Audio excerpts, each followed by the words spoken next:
আমি প্যারিস রোডে থাকি। আপনারা দুজনে হাজব্যান্ড এন্ড ওয়াইফ? জি জি। ওকে, বিয়ে হয়েছে কত বছর? 1.5 বছর। 1.5 বছর।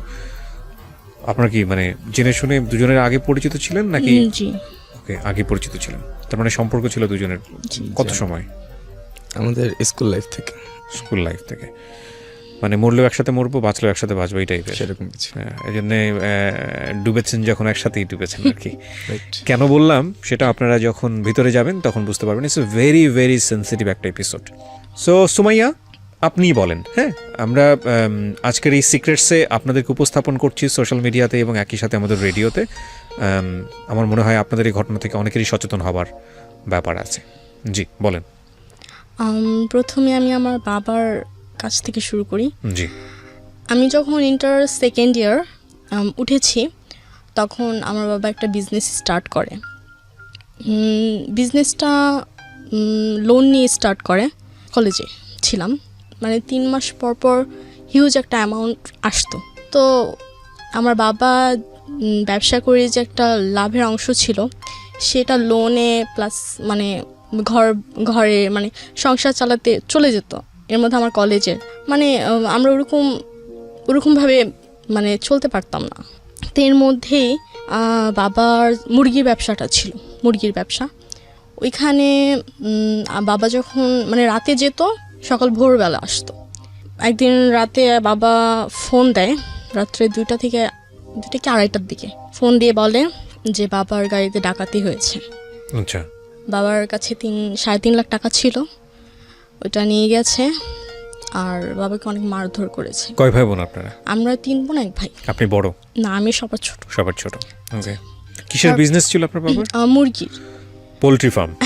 ওকে। বা পোল্ট্রি ফার্ম না হলে মানে মিডিয়েটর হিসেবে বিজনেস করতে বিভিন্ন জায়গাতে মুরগি সাপ্লাই দিতেন। আচ্ছা। তারপর বাবা সকালবেলা আসে, তো বাবা খুব অসুস্থ হয়ে পড়ে, মানে বাবা উঠে দাঁড়াতে পারছিল না, এরকম একটা অবস্থা। আপনার পুরো পরিবারে আপনার বাবার উপর নির্ভরশীল? জি জি, সম্পূর্ণ। তখন 2 ভাই বোন মানে আমার 3 ভাই বোনের বিয়ে হয়ে যায়, আমিই ছিলাম। তারপর আমার বাবা এখান দিয়ে লোনের টাকা প্লাস মানে সংসার কোনোটা করতে পারছিল না, সম্পূর্ণ ডুবে গেছিল আমার বাবা। তার মধ্যে আমার কলেজ থেকে মানে এক্সামের আগে একটা স্লিপ দেয়, সেখানে ফর্ম ফিল আপ প্লাস হচ্ছে মাসিক যে বেতনটা এগুলো সব নিয়ে 30,000 টাকার মতো আসে। সো তখন আমি বাবাকে বলি নাই, আমার মাকে বলছি। কোন কলেজ বলতে আপনি তখন কিসে পড়ছেন? আমি ইন্টার সেকেন্ড ইয়ারে। তখন ইন্টার সেকেন্ড ইয়ারে পড়েছেন? ইন্টার সেকেন্ড ইয়ার লাস্ট দিক দিয়ে মানে আমাদের টেস্টের সময়। তা আমি এক্সামটা দেই। তারপর এক্সাম দেওয়ার পর এক্সাম যখন দেই তখন মানে রেজাল্ট আসে, রেজাল্ট সেরকম ভালো ছিল না। মানে ওইখানে আবার 2 সাবজেক্টের অধিক যদি ফেল করে তাহলে আর এক্সামই দিতে দেয় না, এরকম। তা আমাকে 2টা ক্লাস যখন শেষ আমাদের, তখন আমাকে ডাকলো, তারপর বললো যে আপনারা তো এক্সাম দিতে পারবেন না। তখন আমার সাথে আমার আরেকটা ফ্রেন্ড ছিল, ওরও সেম। এটা কি ইন্টারমিডিয়েট ফাইনালের কথা বলছেন? জি নাকি জি। ইন্টারমিডিয়েট ফাইনাল বলতে আমি যেটা বোঝাচ্ছি আপনার সেকেন্ড ইয়ার ফাইনাল? হ্যাঁ হ্যাঁ, মানে টেস্ট এক্সামের পর টেস্টে অ্যালাউ হবেন, সেটার পর আপনি ফাইনালটা দিবেন। তো আপনি টেস্টে অ্যালাউ হচ্ছেন না, তাই কি? আচ্ছা, ওকে। তারপর আমি বাসায় যাই না, আমি কলেজ থেকে বের হয়ে আমি আমার ফ্রেন্ডের বাসায় যাই। এখানে যাওয়ার পর মানে আমাদের এমন একটা অবস্থা ছিল যে আমার অবস্থা বিশেষ করে এরকম ছিল যে আমি মানে বাসায় গিয়ে কী বলবো, কারণ বাসায় এরকম একটা অবস্থা, এর মধ্যে যদি আমি এসব বলি আমি মানে কি জবাব দিব, এরকম। 30,000 টাকা কি ম্যানেজ হয়েছে ওই সময়টাতে?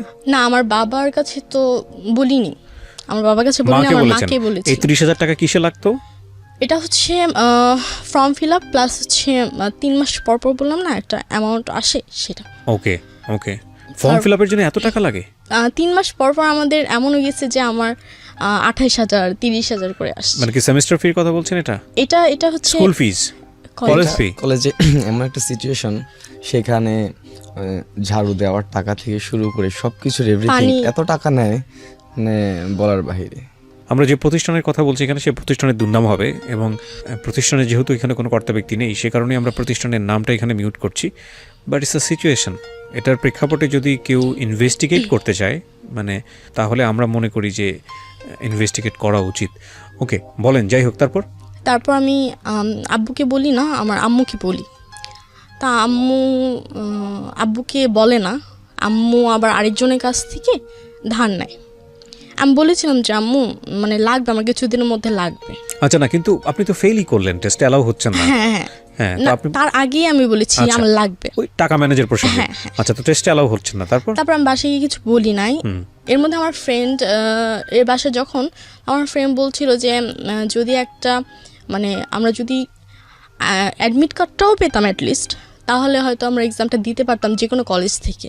ও, ঠিক আছে, it's a very important point. বিশেষ করে টিনেজার ছেলেমেয়েরা যারা আছো, সোশ্যাল মিডিয়াতে সময় দাও, তারা আজকের এপিসোডটা খুব মনোযোগ দিয়ে শুনো। এর ওপরে অনেক, আমি যত জানি যে এরকম একটা নাটক আমি দেখেছিলাম সম্ভবত আশফাক নিপুণ ভাইয়ের, তবে ওটার থেকে এই ঘটনা একটু অন্যরকম, তবে কাছাকাছি। খুব মনোযোগ দিয়ে দেখো, কাজে লাগবে জীবনে ভবিষ্যতে। জি। তারপর আমার ফ্রেন্ডটা বললো যে যদি আমরা অ্যাডমিট কার্ড পেতাম তাহলে আমি এক্সাম দিতে পারতাম। ও ফেল করেছে? ও ফেল করেছে। তারপর আবার ওরা একটু গরিব ছিল অনেক বেশি। সো আমি মানে আমার মাথায় তখন এটা থাকে যে তো আমি বাসায় এসে অ্যাডমিট কার্ডটা পেলে আপনি পরীক্ষা কোথা থেকে দেবেন? এটা হচ্ছে আমাকে যতটুকু বলছিল যে বোর্ডের মানুষ যদি এরকম থাকে তাহলে ওইখান থেকে কলেজে মানে অন্য কলেজে ট্রান্সফার করা যায়, এরকম আমাকে বলছে। তা আমি একটা গ্রুপে, একটা না অনেকগুলো গ্রুপে একটা পোস্ট দিই যে বোর্ডের কোনো মানুষ আছে কি না। গ্রুপগুলোতে আপনি এরকম পোস্ট দিলেন মানে আপনি কি ধরনের পেনশন করেছেন ওখানে? ফেসবুক গ্রুপের কথা বলছেন তো? হ্যাঁ, যে হ্যাঁ বলেন। এরকম মানে বোর্ডের মানুষ আছে কি না, আমার একটু হেল্প লাগবে, পরিচিত কোনো লোক আছে কিনা। মানে যেসব গ্রুপে আসলে সাধারণত একজন আরেকজনকে বিভিন্ন বিষয়ে হেল্প করে থাকে। আচ্ছা, ফেসবুক গ্রুপে সে একটা পোস্ট দিয়েছে যে বোর্ডে কোনো শিক্ষা বোর্ডে কোনো কেউ আছে কিনা এরকম কর্মকর্তা, আমার একটা হেল্পের প্রয়োজন। বিভিন্ন গ্রুপ আছে ফেসবুকে, সেটা তো আসলে পার্টিকুলারলি এই হেল্প করে এই জাতীয় গ্রুপ না, এটা বিভিন্ন ধরনের গ্রুপ। আচ্ছা, আপনি গ্রুপের নামগুলো এখানে মেনশন করছেন না, আমরাও সেটা প্রচার করছি না, বাট আপনি দিয়েছেন, আমাদের বিভিন্ন কিছু প্রয়োজন হলে আমরা যেভাবে দেই। ওকে, তারপর মানে কোনো রেসপন্স আসেনি এরকম। তো একজন বলছে যে ইনবক্স, চেক ইউর ইনবক্স। তা আমিও চেক করলাম, পরে দেখলাম যে সে লিখছে যে আমি বোর্ডের লোক না, আমি তাকে বলি যে আসলে এমন মানে এরকম এরকম ফেল হয়েছে, তা আমি চাচ্ছি যে মানে এক্সাম দেওয়ার জন্য কোনো ব্যবস্থা করা যায় কি না। তো সে বললো যে আপনি কীরকম চাচ্ছেন। তো আমি বললাম যে মানে কোনো মানে কলেজে কি ট্রান্সফার করা যায় কিনা অন্য কোনো কলেজে। তো বললো যে হ্যাঁ এটা করা যাবে, বাট কিছু টাকা লাগবে। আচ্ছা, এখানে আমার যে প্রশ্ন সেটা হচ্ছে ওই লোকটাকে কি আপনি ভালো করে দেখেছিলেন? তার আইডিটা রিয়েল কিনা ফেক, তার সঙ্গে কি আপনি কথা বলেছিলেন ফোনে, নাকি আপনি ফেসবুকের ইনবক্সে এগুলো চ্যাট করছেন? না, ফেসবুকে মেসেঞ্জারে ফোন দিয়েছিলাম। ও, মেসেঞ্জারে ফোন দিয়ে আপনি কথা বলছেন এই বিষয়ে? তা আমি বলছি যে আচ্ছা ঠিক আছে, মানে তখন আমার মাইন্ডে ছিল যে আমি কিভাবে পরীক্ষা দিব, এক্সাম দিব। এটা কিন্তু খুবই মানে ডিজাস্টার একটা সিচুয়েশন, ওনার ফ্যামিলিগতভাবে ডিজাস্টার সিচুয়েশন, এবং ওনারও যেটা হয়েছে যে কোনোভাবে হোক পরীক্ষা দিতে হবে, কারণ এটা যদি ফ্যামিলিতে জেনে যায় তাহলে ওই সময় যেখানে বাবা এরকম একটা অবস্থার মধ্যে আছে, সুতরাং সব কিছু মিলে ও যেভাবে চেয়েছে যে ওখান থেকে বের হতে, ট্র্যাপটা থেকে। হ্যাঁ, যাই হোক, তারপর আমি ওকে জানাই। ওকে জানানোর পর, ওকে মানে কি আপনার হাজবেন্ডকে? হাজবেন্ড তো তখনও হয়নি বলে? না না না। আচ্ছা, তখন বয়ফ্রেন্ড? জি। তারপর আমার ওই ফ্রেন্ডটাকেও জানাই। তো আমরা তো মহা খুশি যে আমরা এক্সামটা দিতে পারবো। তো তার সাথে আমরা দেখা করি, আমরা তিনজনই গিয়ে দেখা করি। দেখা করার পর সে আমাদের হ্যাঁ শিওর ইউ ক্যান পার্টিসিপেট। তো আমরা দেখা করি হলাম মতিঝিল শাপলা চত্বরে, সেখানে। ওকে, দেখা করি তার পরের দিনই, এটা মেবি যেদিন ও ফেসবুকে কথা হয় তার পরের দিনে আমরা তিনজন যাই দেখা করি। তো সেখানে বলছে আচ্ছা ঠিক আছে, সব কিছু আমাদের বুঝায় বলছে, আমাদের কাছ থেকে শুনছে যে ব্যাপারটা কী হয়েছে না হয়েছে। তো সে এরকম কিছু বলে, আগে হলো ফর্ম ফিল আপ, যদি আপনার ফর্ম ফিল আপটা করতে পারেন তাহলে আপনার এক্সাম দিতে পারবেন। তো সেদিনই বলছে প্রত্যেকটা ফর্ম ফিল আপে এখানেও সে বাজেট দিয়েছে 30,000 টাকা করে। ঠিক আছে, তো বললো যে আমাদের ঢাকা শিক্ষা বোর্ডে যাওয়ার জন্য। উনি বললো যে আপনি কাল পরশুর মধ্যে যত মানে শীঘ্রই সম্ভব ঢাকা শিক্ষা বোর্ডে চলে আসেন। পরে আমরা ওদিন কথাবার্তা শেষ করে একটা ফাস্টফুডে বসছিলাম, কথাবার্তা শেষ করে আমরা চলে আসি। তো ইন দ্য মিন টাইম ওই লোকটার সম্পর্কে জানতে পেরেছেন যে লোকটা কিভাবে কাজটা করবে, কোথায় থাকে, ইন্টারলিঙ্কটা কি? না, সে বলছে আপনার আগে আসেন দেখেন তারপরে। ও বলেছে আগে এসে দেখেন, শিক্ষা বোর্ডে আগে এসে দেখেন, শিক্ষা বোর্ডে আগে যেতে বলছে। আর ঢাকা শিক্ষা বোর্ড এমন একটা জিনিস যে সেখানে সব জায়গায় সবাইকে ঢুকতে দেয় না। আমি গেছিলাম, যেহেতু ও গেছিল, ওর ফ্রেন্ডও গেছিল। পরে আমরা গেলাম তার 2 দিন পরে। তো যাওয়ার পর কিছু কাগজপত্র নিয়ে যেতে বলছিল, ছবি টবি সব কিছু। পরে আমরা নিয়ে যাওয়ার পর কথা বললাম যে ঢাকা শিক্ষা বোর্ডে ঢুকতে একটা বাগান টাইপের সামথিং বসার ছাউনি আছে, সেখানে আমরা বসলাম, কথাবার্তা বললাম। তো সে আমাদের 2 তলায় নিয়ে গেল, ঢাকা শিক্ষা বোর্ডের হাতের ডান পাশের 2 তলার ফ্লোরে নিয়ে গেল। সে ভিতরে ছিল, আমরা বাহিরে দাঁড়াইছিলাম, রুমের বাহিরে দাঁড়িয়েছিলাম। পরে এসে ফর্ম দিল, আমাদের 2টা ফর্ম দিল। ফর্ম দেওয়ার পর ও একটা পূরণ করলো, ওর ফ্রেন্ড একটা পূরণ করলো। আর একটা ফর্ম দিয়ে দিল যে এটা আপনারা পূরণ করে এটার মধ্যে ছবি টবি সিগনেচার যা লাগে যাবতীয় সব কিছু নিয়ে আসবেন, আর সাথে প্রথমে 20,000 টাকা নিয়ে আসবেন। প্রথমে 20,000 টাকা? প্রথমে 20,000 টাকা। তার টাকার ইয়াটা ছিল যে ধাপে ধাপে, একবারে টাকা দেওয়া লাগবে না, ধাপে ধাপে যদি কাজ হয় তাহলে টাকা, না হলে টাকা লাগবে না। ওকে। পরে আমরা সব কিছু জেনে ওখান থেকে চলে আসি শিক্ষা বোর্ড থেকে। তো দেখলাম যে তার সাথে যেমন একজন পরিচিত আরেকজনের সাথে পরিচিত থাকলে দেখলে কিন্তু বোঝা যায় না সে হয়তো বা পরিচিত। তো ওনার মুভমেন্ট থেকে আপনারা বুঝতে পারছিলেন যে উনি পরিচিত, হ্যাঁ, মানে ওনাকে দিয়ে কাজ হবে। জি, ওনাকে দিয়ে সামহাও কাজ হবে। উনি সেই কনফিডেন্টটা তৈরি করার জন্যই ওখানে ওনাদেরকে নিয়ে গেছে। কিন্তু আবার সে আবার এরকমভাবে বলছে যে সে করাবে, মানে শিক্ষা বোর্ডের এমন একজনকে দিয়ে যারা এই যে ঢাকা শিক্ষা বোর্ডের মানে ঢাকার দিকে ফর্ম ফিল আপের দায়িত্বে যে থাকে। তো এই জিনিসগুলো খুব সিক্রেট, জানালে মানে জানাজানি হলে সেটা আর হবে না ফর্ম ফিল আপটা, সেরকম কিছু। আর আমাদের তখন একটা মানে মেন্টালিটি ইয়া ছিল যে আমরা যেভাবে এনিহাও আমরা সেটা করব ফর্ম ফিল আপটা। আর আমরা চলে আসি বাসায়। তারপরের দিন আমাদের যাওয়ার কথা ছিল, তারপরের দিন যাই নাই, তার একদিন পরে আমরা যাই। একদিন পরে 20,000 টাকা নিয়েই যাই। পরে সব কিছু জমা দিলাম, জমা টমা দিয়ে বললো যে আচ্ছা আপনারা চলে যান, আমি আপনাকে ফোন করে জানাবো, যদি না হয় টাকাটা আপনার ব্যাক পাবেন। পরে ওদিন বিকাল কি সন্ধ্যার সময়, না বিকাল কি সন্ধ্যার সময় ফোন দিয়ে বলছে যে আপনাদেরটা হবে, আপনারা কালকে আবার আসেন। তারপরের দিন 10,000 টাকা নিয়ে যাওয়ার জন্য বলছে। পরে তারপরের দিন 10,000 টাকা নিয়ে গেলাম আমরা। নিয়ে যাওয়ার পর বলছে ঠিক আছে যে আমরা আপনাকে আবার জানাবো, আমি আপনাকে আবার জানাবো।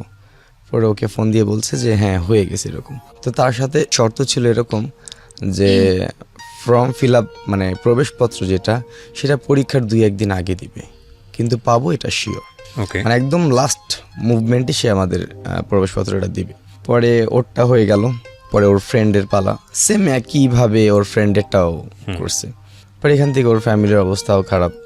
পরে ও তো ওরকম কন্টিনিউ পড়াশোনা করতে, সামনে যেহেতু এক্সাম। তো আমাদের এই জিনিসটা মাথায় ছিল না, যদি বাই চান্স একটা মিস্টেক হয়ে যায় ওই টাইমটা আমরা কি করব। আর ওনার সাথে আমাদের যেরকম পরিচয়, মানে সে কন্টিনিউ আমাদের সাথে ফোনে কথা বলতেছে, ভালো মতো সব কিছু হচ্ছে, তো মানে সেই আমাদের খবর মানে খোঁজ খবর রাখতেছে।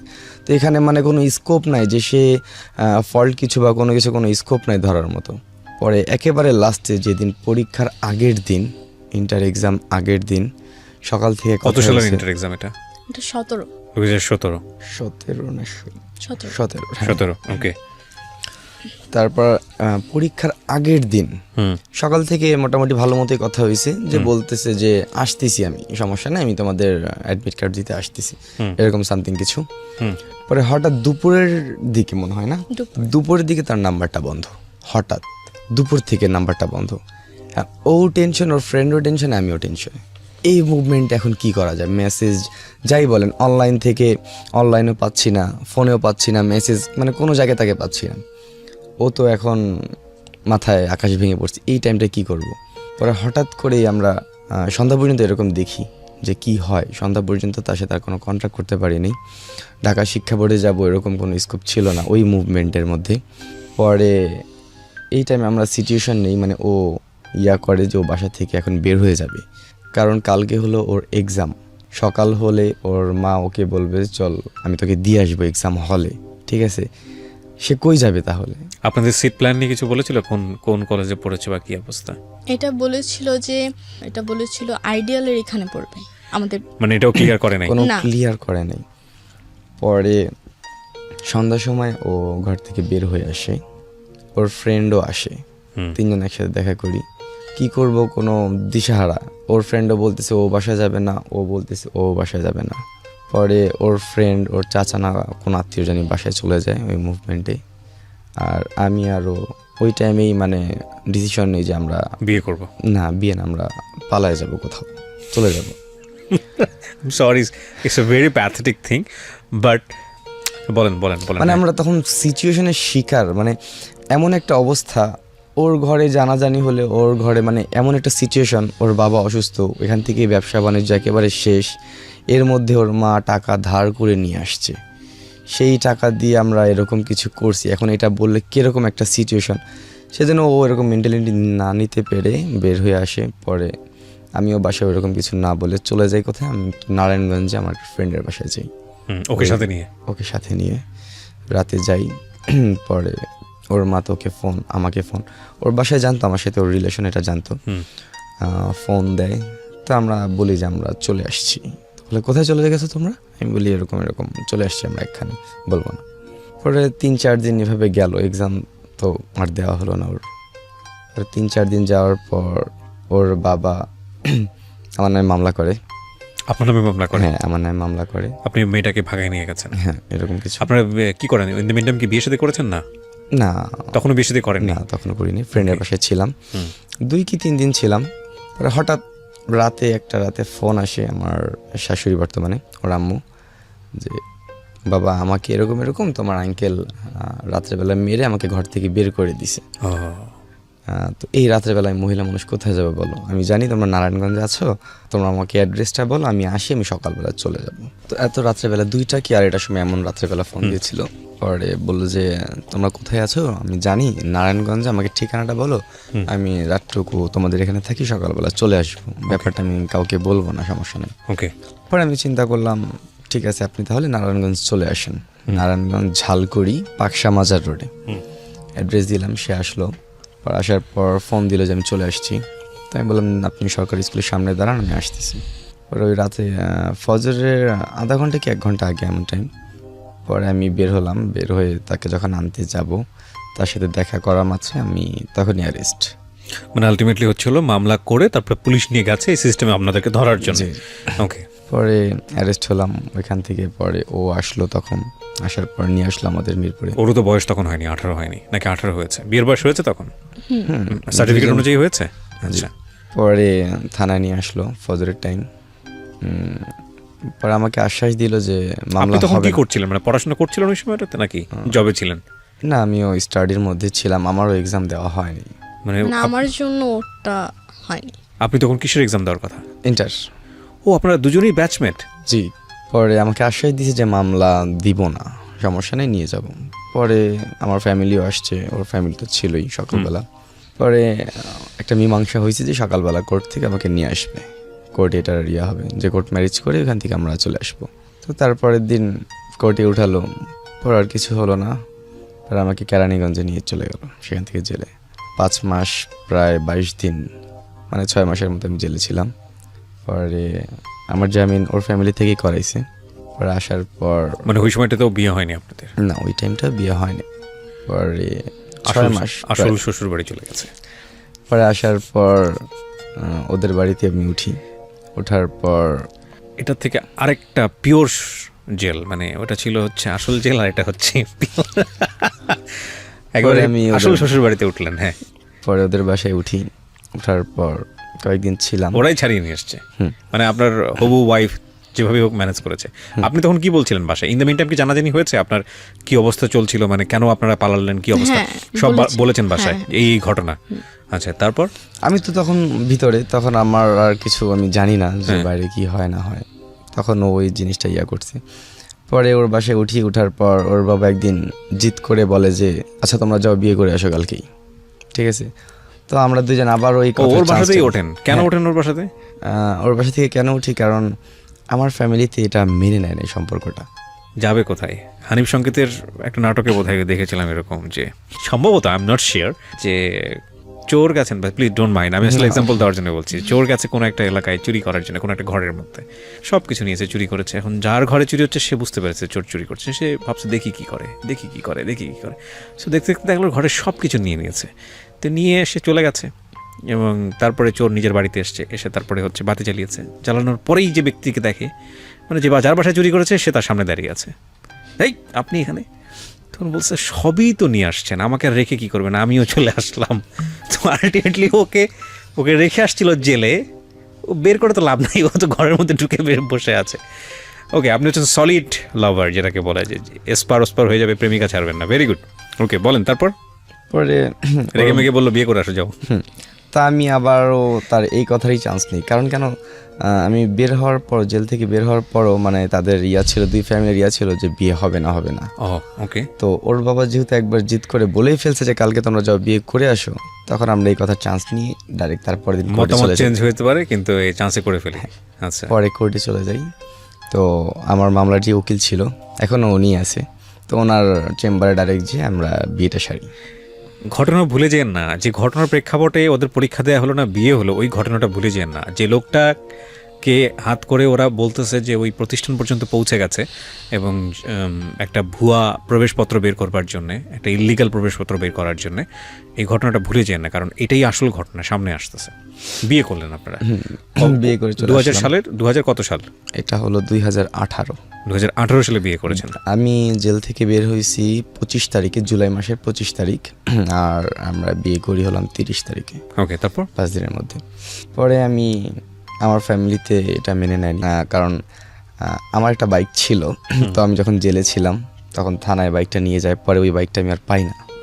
সেই কারণেই আমার জিদ মেটানোর জন্য যেভাবে হোক সে একটা বাইক দেয়। পরে আমি আস্তে আস্তে পাঠাও চালানো শুরু করি। তখন পাঠাও এর খুব প্রভাব, নতুন নতুন এখনো প্রভাব। এখন এরকম একটা ইনকাম হয় না, কিন্তু প্রথম হিউজ ইনকাম ছিল, ওরকম কল ছিল, রাইট ছিল। পরে পাঠাওতে মোটামুটি ভালোই চলছিলাম। ওর ফ্যামিলিটাও এরকম না, আর ওর ভাই বোন যেরকম, মানে সবাই সবার মধ্যে বিয়ে করে নিজেরা সেটেল হয়ে, মানে আপনাকে বলে দিয়েছে বাইকটা যে অ্যাটলিস্ট তোমার সংসারটা কোনোভাবে চালাও, এরকম কিছুই। আর ওর ভাই আছে, কিন্তু ভাই থাকলেও কি হবে, বড় ভাই থাকলেও কি হবে, সেও সেটেল, মানে ওর ফ্যামিলিকে দেখার মতো কেউ নাই। তা আমি ওর ফ্যামিলি যেহেতু ছিলাম, ওরকম আস্তে আস্তে টুকটাক কিছু করার চেষ্টা করতেছিলাম। পরে এইভাবে আস্তে আস্তে মোটামুটি ভালো দিন গেল। ওর বাবাও একটু অসুস্থ। পরে এইভাবে করতে করতে আমরা আলাদা হলাম একটা সময়। আমি আরও আলাদা নিলাম বাসা নেওয়ার পর আমি এরকম পাঠাও চালাই, পরে ও টিউশনি করে, চলতেছি। পরে হঠাৎ ও একদিন ফেসবুকে কি মনে করে, এটা তুমি বলো। ফেসবুকে মানে দেখা যায় যে নিউজেই থাকে যে অ্যাড ফ্রেন্ড এরকম আসে অনেক। তো একদিন হঠাৎ দেখি যে মানে ওই ছেলেটার একটা পিক, তা আমি মনে করতে পারতেছিলাম না। তো আমি তখন, বাই দ্য ওয়ে, আপনি ফেসবুকে তার সঙ্গে তো আগেই কথা বলছিলেন, সো ফ্রেন্ড লিস্টে তো থাকার কথা। উনি তো আমাকে ব্লক করে দিয়েছে, উনি ওই আইডিটাই ডিএক্টিভ করে দিয়েছে। আচ্ছা আচ্ছা, মানে সে সকল প্রকার সোশ্যাল নেটওয়ার্ক থেকে মানে আমাদের বিচ্ছিন্ন করে দিয়েছে। আচ্ছা, আমি তখন ওকে দেখাই রাতের বেলা যে আচ্ছা এই ছেলেটা ওই ছেলেটা না। তখন ও বলে যে হ্যাঁ তুমি। তখন আমি বলি যে আমি একটা কাজ করি, আমি একটা মানে আইডি খুলি, কারণ এই আইডি ও তো আমাকে চিনে। এই আইডি দিয়ে রিকোয়েস্ট পাঠাবো না, অন্য কোনো আইডি দিয়ে আমি তাকে রিকোয়েস্ট পাঠাবো। তা আমি ওই আইডিটা খুলে 2-3 দিন রানিং করি, যেন মনে না হয় যে না নিউ বা ফেক আইডি এরকম। তো আমি রিকোয়েস্ট পাঠাই ফেক ছবি দিয়ে। হ্যাঁ, ফেক ছবি বলতে মানে কোনো মেয়ের ছবি না, এমনি নর্মালি একটা ছবি দিয়ে। তো পাঠানোর পর অ্যাকসেপ্ট করে 2 দিনের মাথায়, হ্যাঁ 2 দিনের মাথায় অ্যাকসেপ্ট করার পর আমি মানে আমি প্রথমে হাই দিছি, তো সেও হাই দিচ্ছে। পরে একটু জানাশোনা হলো। পরে বলতেছে, আমি বলছিলাম যে আমি বিবাহিত, তো কথাবার্তা হতো। তো আমি এই সুযোগে আমি বলেছিলাম যে, সে আবার মানে প্রতিদিন নক করতো মোটামুটি। তো একদিন বলতেছে যে কেমন আছেন, তা বললাম যে তো আলহামদুলিল্লাহ, বাট মনটা ভালো না। তো বলতেছে যে কেন? তো আমি বললাম যে আসলে আমার মার্কশিটটা হারিয়ে গেছে।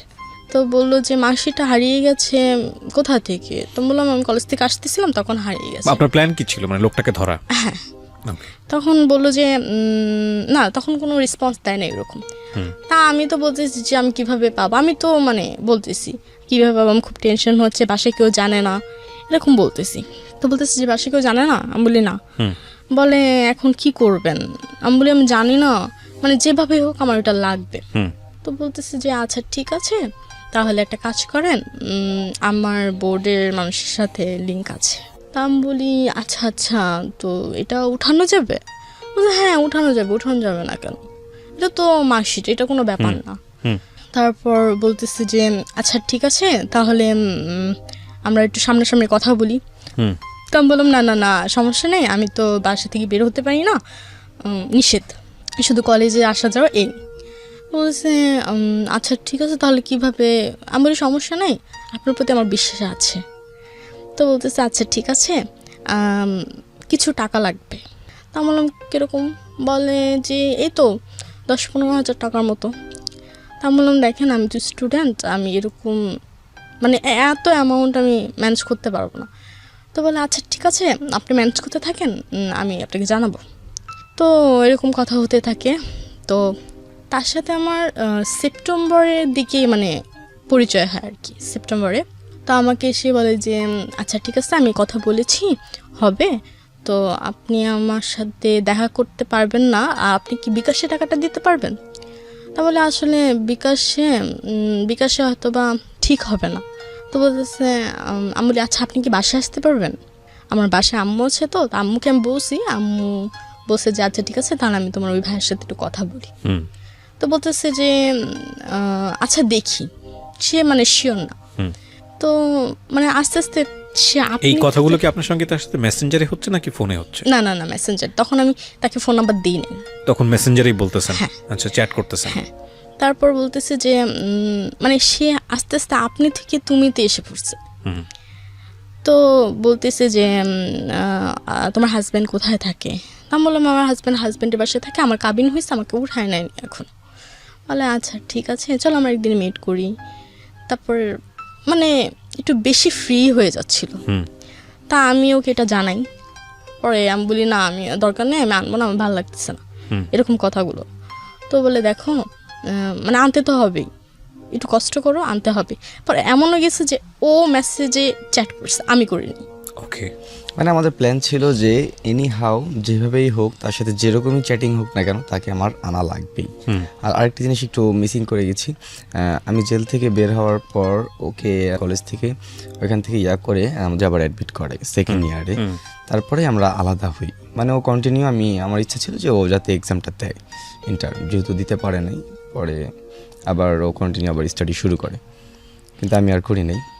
পরে চ্যাটিং করার পর যে কোনো এক পর্যায়ে বিভিন্ন কথার মধ্যে তাকে একদিন আনাইছি। আনানোর পর সে আসছে, একেবারে বাসা পর্যন্ত চলে আসছে, অ্যাড্রেস দিয়েছিলাম, বাসা পর্যন্ত চলে আসছে। পরে ধরে আমি কিছু মারধর করি তাকে।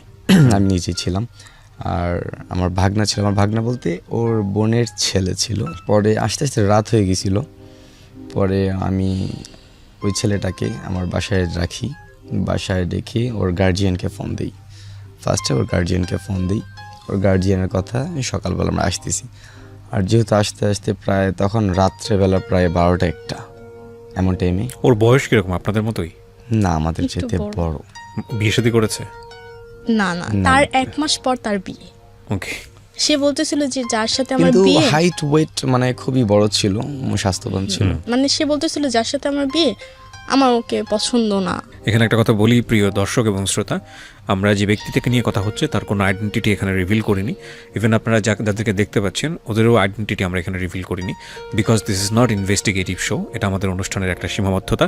আমরা এক পক্ষের বক্তব্যের প্রেক্ষাপটে পুরো ঘটনাটাই তুলে ধরার চেষ্টা করি প্রাথমিক তদন্তের ভিত্তিতে। ওনারা যেখানে এসছেন এই ঘটনা কতটুকু সত্য সেটার জন্য ওনারা যে কাগজপত্রগুলো এনেছেন সেগুলো আমরা চেক করেছি। সেই বেসিসে আমরা যেভাবে তুলে ধরলে কারো সামাজিকতায় আঘাত প্রাপ্ত হবে না, কিন্তু এই গল্পটা থেকে সবাই যাতে কিছু শিখতে পারে সেই আঙ্গিকে আমরা গল্পটা এখানে তুলে ধরছি। সুতরাং বেশি কোয়ারির দিকে যদি আপনি যান তাহলে এখানে ওইভাবে কোয়ারি না করে বরং আপনি কি মেসেজটা নিচ্ছেন সেটা খুব ইম্পর্ট্যান্ট।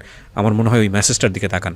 এখানে যারা এসছেন তাদের লাইফ তাদেরকে ইন্ডিকেট করা, তাদের লাইফ নিয়ে কথা বলা বা তাদের দোষ ত্রুটি ধরা, এটা কিন্তু আমাদের অনুষ্ঠানের উদ্দেশ্য না।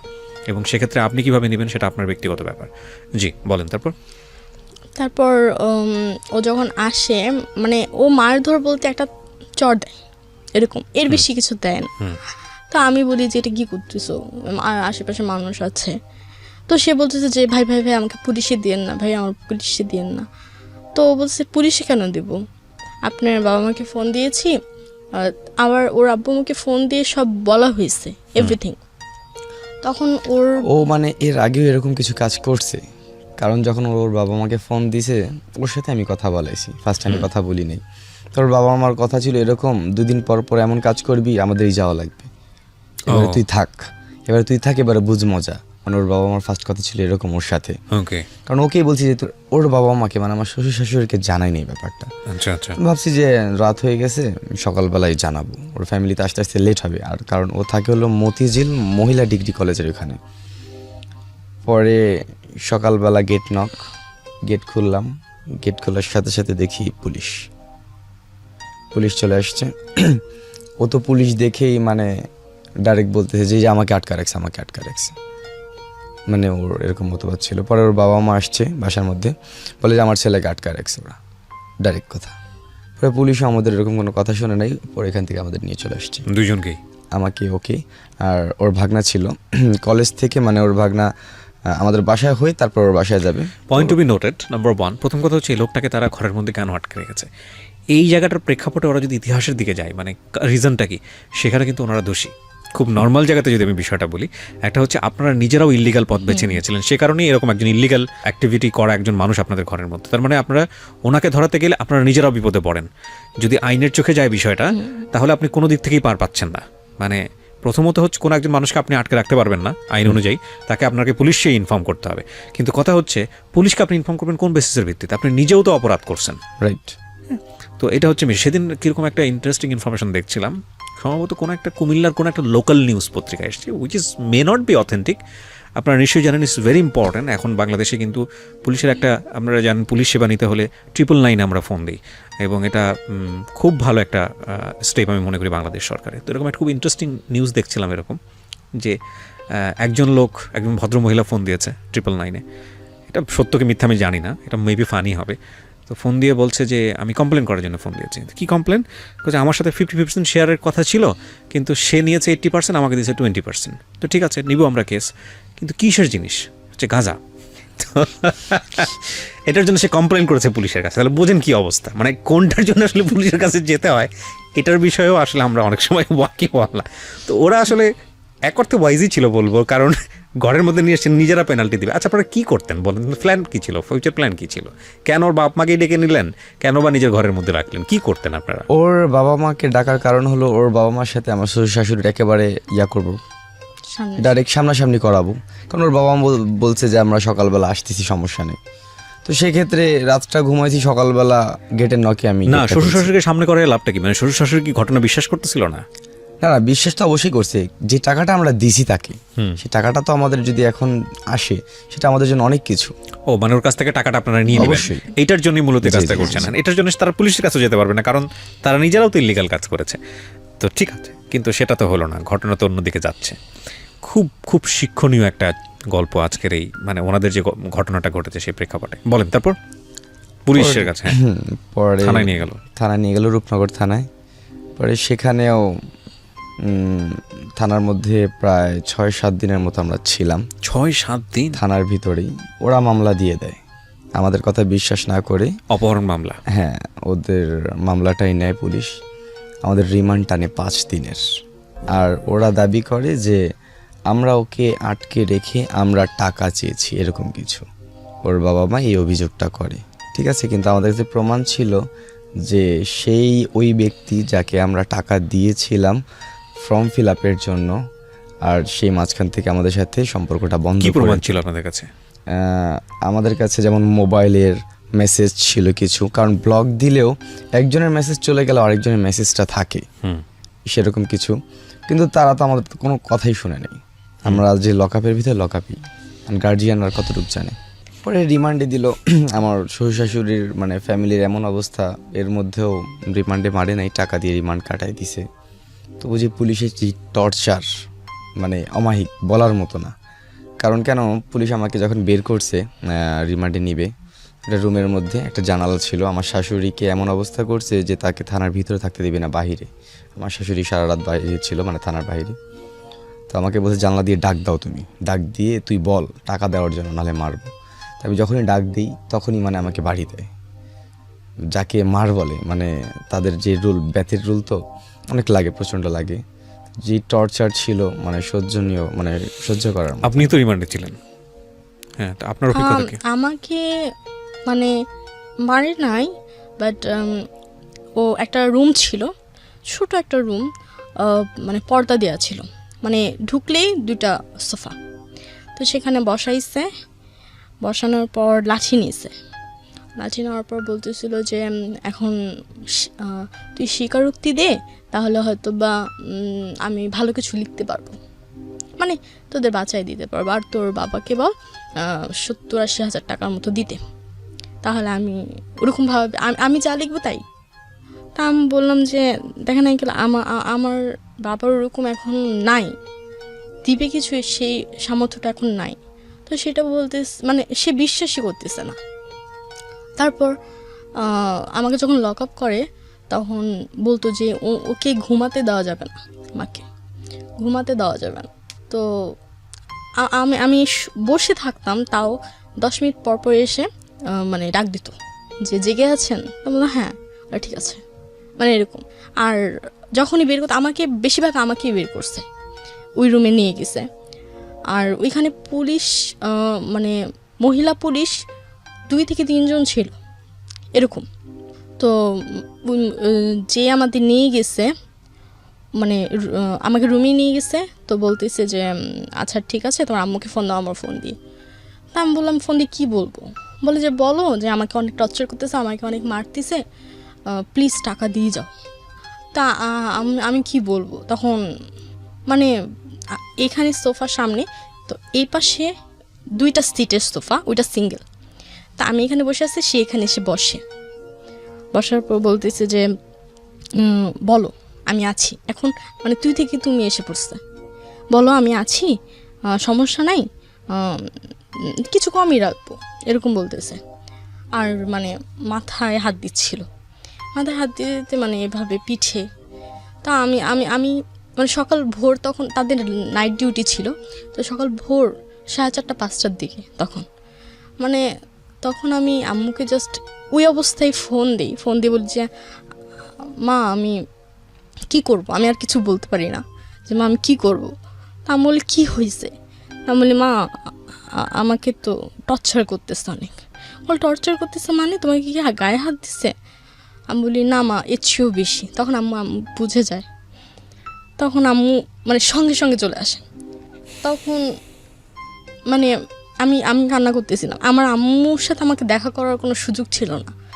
বাহিরে আমার লকআপ থেকে বাহিরে তাকালে মানে রাস্তা দেখা যায় এরকম। তা আম্মু রাস্তায় দাঁড়াইছিল, আমি লকআপে, তো ওইখান থেকে মানে দেখা, ভিতরে ঢুকতে পারছিল না।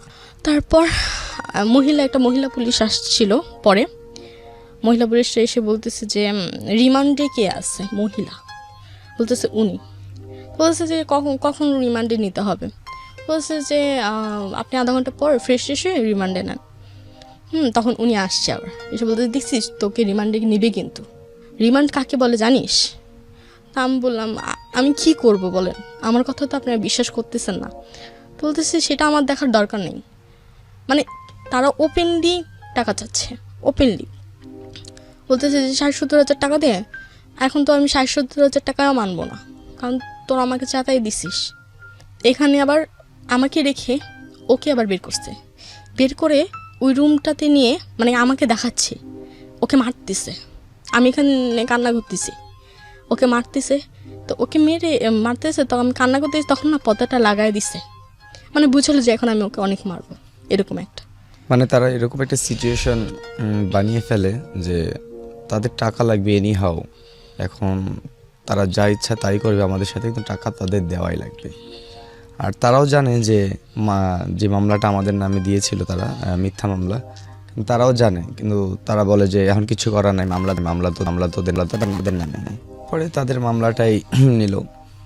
পরে একটা পর্যায়ে আসে 6-7 দিনের মধ্যে একটা আপোষনামা করা লাগবে। আপোষনামা করলে হয়তো আপোষনামার প্রস্তাবটা কে দেয়? আপোষনামার প্রস্তাব এখন ওর ফ্যামিলি থেকেই সব দৌড়াদৌড়ি, কারণ আমার ফ্যামিলি ওরকম আমাদের সাপোর্ট দেয় নাই, পরবর্তীতেও দেয় নাই।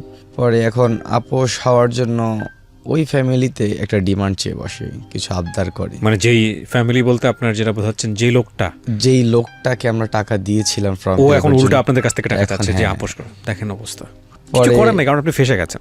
সেটাই, তখন কিছুই করার নাই তো। আর আমিও বুঝতে পারি নাই যে একটা ছোটোখাটো বিষয় এত কিছু হয়ে যাবে, কারণ আমি ভাবছিলাম যে সকালবেলা তার ফ্যামিলি আসবে, আমার শ্বশুর শাশুড়ি আসবে, সেখানে একটা মিউচুয়াল হয়ে যাবে কিছু একটা। তো আমি তো জানতাম না যে ঘরের মধ্যে পুলিশ চলে আসবে। পরে রাত্রে 2-3টার সময় মিরপুর থেকে সেই মতিঝিল তাদের বাসায় যায় ওর ফ্যামিলি, আমার ওয়াইফের ফ্যামিলি।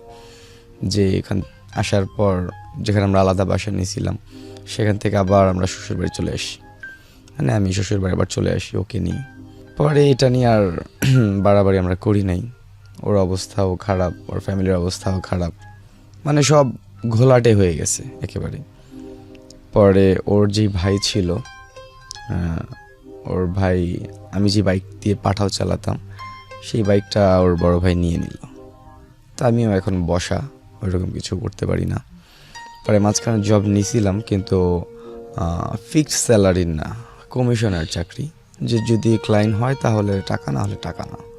তো এইভাবে করে আস্তে আস্তে চলতেছে। আপোষ মানে তারা যখন প্রথম কোর্টে মানে রাতের বেলা গিয়েছে, তখন বলছে যে না আমরা যাবো, এর পরের দিন যাব কোর্টে। তখন এর পরের দিন ঠিক লাস্ট মোমেন্টে মানে আমাকে যখন নিয়ে যাচ্ছিল, তখন ফোন দিছে যে আমরা যাব না।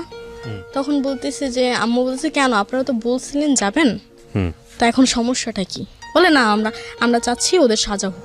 তারপর আম্মু বলে যে দেখেন দোষটা কিন্তু আপনাদের ছেলেরও ছিল। তো তারা ফোনটা কেটে দেয়, মানে কারো ফোনই ধরে না। আমার দুলাভাই ফোন দিচ্ছিল, আম্মু আব্বু সবাই, কিন্তু কারো ফোন ধরে না। পরে আমাদের ওইখান থেকেই নিয়ে যায় কাশিমপুরে, তখনই আমাকে নিয়ে যায়। তারপর মানে যতটুকু শুনলাম বের হয়েছে, মানে আমাকে নিয়ে যায়, তার পরপরই আব্বু মা আবার সাথে সাথে যায়। আপনারা কি কোর্ট থেকে জামিন নিয়েছেন নাকি কোর্টে ওঠেনি? কোর্টে উঠেছি। কোর্ট থেকে জামিন নিয়েছেন? হ্যাঁ, মানে আমরা উঠিনি স্যার, আমাদের তো নিয়েই গেছে। হ্যাঁ, তাহলে আপনারা বেরোলেন কিভাবে? বের হয়েছি ওই যে আমার আব্বু আম্মু আবার গেছে বাসায়, ওনাদের বাসায়। এবার নিয়ে গেছে আমার আব্বুর একটা ফ্রেন্ড আছে, ওনাকে নিয়ে গেছে। ওনাকে নিয়ে গিয়ে উনি বলতেছে যে আপনারা যেহেতু বলছেন, আর এখানে কিন্তু আপনাদের নামে আমরা কেস করতে পারবো, ছেলে মেয়ে থাকুক কিন্তু আপনাদের ছেলেও কিন্তু ফাঁসবে। তখন তারা মানে রাজি হয়। তখন তাদের নিয়ে পরের দিন কোর্টে যাওয়ার পর মানে জজের সামনে দাঁড়ায়, আপোষ নামা নিয়ে তারপর বেল হয়। মানে আপোষ নামা মানে কি দুপক্ষই আপনারা সাইন করেন? হ্যাঁ, আমরা তো তখন ছিলাম না, আমরা তো তখন কেরানীগঞ্জ। এই যে এখানে আমি যে আপোষ নামার ফটোকপি দেখতে পাচ্ছি, সেখানে আপনার দুই পক্ষেরই সাইন আছে। তার মানে আপনারা এখন আপোষ করেছেন। কিন্তু এই আপোষ করার পরের প্রসিডিউরটা কি, আইন কি বলে, ল কি বলে? আপনার লয়ার কিছু বলেছে? এখন আমাদের যে হাজিরার ডেট হয়, মানে মামলা চলমান অবস্থায় আছে, হাজিরা দিতে লাগতেছে। এখন মামলা তো তুলে নিলে কেবলমাত্র উনিই পারেন, যিনি মামলা করেছেন উনি মামলা তুলতে পারেন, নাকি এটা সরকারবাদী মামলা হয়েছে? কোনটা? না, উনি মামলা করেছেন। তো উনি মামলা তুলবেন না এরকম কোনো কিছু বলছেন না? ওনার কথা হচ্ছে আমার ছেলেকে আটকায় রাখছে কেন, এরকম একটা, মানে উনি মামলা তুলতে চাচ্ছেন না। এখানে আসলে আপনি যে কথাগুলো বললেন, আপনার কথাগুলোকে বিশ্বাস করব কি করব না সেটা যারা দেখলো তাদের সিদ্ধান্তের উপরে এক। আর আপনি যেটা বললেন সেটা আসলে কতটুকু সত্য কতটুকু মিথ্যা, সেই জায়গাটা প্রমাণ করার দায়িত্ব শুধুই আদালতের। তো সেই জায়গাটাই আমরা রেসপেক্ট রাখছি। কিন্তু আপনার গল্পটা অনেকখানি শিক্ষণীয়। মানে একটা জায়গা থেকে আমি গল্পটা প্রচার করার জন্য ইন্সপায়ার হয়েছি, সেটা হচ্ছে আপনি নিজেকে ধোয়া তুলসীর পাতা প্রমাণ করেন নাই এখানে এসে, কারণ আপনি এই পথে না গেলে আপনার এত বড় একটা বিপদ আসতো না। হ্যাঁ, তো এই জায়গাটাই হচ্ছে সবচাইতে নক করার মতো জায়গা, যে আমরা আসলে এই যে বিপথে পা বাড়াই, জীবনে ফেল থাকতেই পারে। আমাদের মাননীয় মহামান্য রাষ্ট্রপতি সেদিন একটা বক্তব্য দিচ্ছিলেন, সম্ভবত কোনো একটা কনভোকেশনে হবে।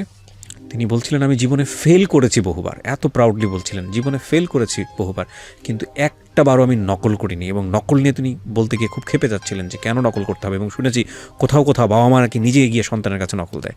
তো এরপরে বলতে গেছিলাম আমার যা মনে আসে বলতে, আমি বলতে পারলাম না। একটু চমৎকার একটা কথা বলেছেন। হ্যাঁ, আমাদের জীবনে ফেলটাকে আসলে আমরা এতটাই বেশি মানে ভয়ঙ্কর কিছু মনে করি যে ফেল করা মানে জীবনটা শেষ হয়ে যাওয়া। আরে বাবা, মানুষ জীবনে ফেল করবে না তো কি গরু ছাগল ফেল করবে? ফেল তো হবেই। মানে এই জন্য বলা হয় failure is the pillar of success. কিন্তু ওই যে বলে না, সামাজিকতা, পরিবার কি মনে করবে, পরিবারের লোকজন কি মনে করবে, চারপাশের মানুষ কি মনে করবে, এটা করতে গিয়ে আমরা অনেক সময় বিপথে পা বাড়াই। এদের যে রেকর্ড, এদের যে কথাবার্তা, এটা শুনে কি কখনো মনে হয় যে এরা এই ধরনের কাজ করতে পারে? কিন্তু ওই মানুষ কি মনে করবে, ফ্যামিলিতে কি হবে, এটা করার জন্য মূলত এই পথে পা বাড়িয়েছিল। এবং শেষ পর্যন্ত এটা রেজাল্ট কী হয়েছে আপনারা দেখেছেন। তো আপনাদেরকে জিজ্ঞেস করি, কেন বললেন আসলে এই কথাটা? এটা যাতে এরকম ছোট একটা ব্যাপার নিয়ে ফ্যামিলিকে না জানিয়ে মানে নিজেরা কোনো কিছু করাটা ঠিক না। কারণ ছোট্ট একটা জিনিস থেকে মানে একটা লাইফ, অথবা আমার সাথে অন্য কারো লাইফ, দুইটা লাইফই ধ্বংস হয়ে যেতে পারে, সেরকম কিছুই। জিনিসটা কিন্তু খুব ছোট্ট একটা জিনিস ছিল, সেটা দিয়ে কিন্তু এত বড় একটা কাহিনী। যেমন ওর ফ্যামিলির অবস্থা এমনিতেই ভালো ছিল না প্রথম দিক থেকে, তারপরে তো অনেক টাকা পয়সা খরচ হয়েছে এসব অনেক করতে গিয়ে। অনেক অনেক হিউজ এটা আবার পরিমাণ। লোন নিয়ে আবার করা হয়েছে।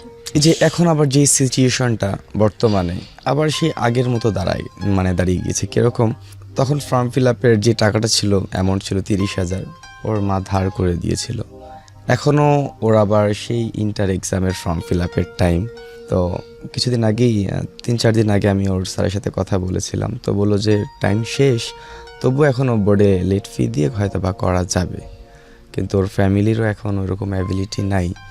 এখন অ্যামাউন্ট কম, 15,000 টাকার মতো, কিন্তু এর মানে এখন বর্তমানে সেরকম অ্যামাউন্ট মানে অ্যাবিলিটি নাই ওর ফ্যামিলির যে আমি এখন ওর ফর্ম ফিল আপটা করাবো। দেখেন, এই জন্যই বলি জীবনে কোনো দিন অবৈধভাবে এইসব কাজ করতে যাবেন না।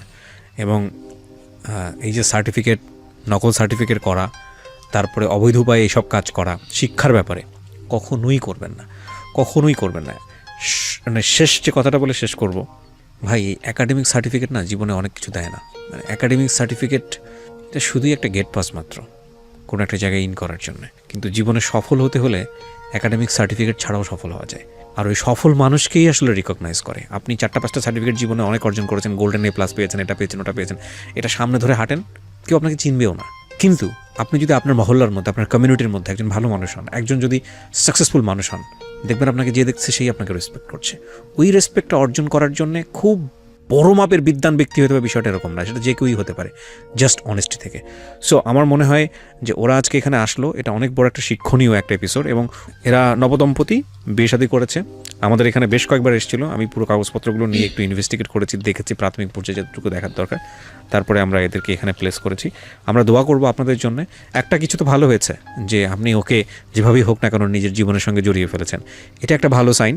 আর আমি মনে করি সিচুয়েশন সবসময় একরকম থাকে না, কারণ সৃষ্টিকর্তা আমাদের জন্য সবসময় বেটার কিছু করার চেষ্টা করেন। এই ঘটনাই হয়তো আপনার জীবনে অনেক বড় একটা শিক্ষণীয় হয়ে অনেক ভালো কিছু হয়ে আপনার জীবনে ধরা দেবে। তো সেটাই মনে করি আমরা। আর থ্যাংক ইউ সো মাচ কষ্ট করে আসার জন্য। আপনাদেরকে অনেক ধন্যবাদ। প্রতিটা মানুষই সম্ভাবনাময়, আমরা আসলে কেউই ধোয়া তুলসীর পাতা না, কিন্তু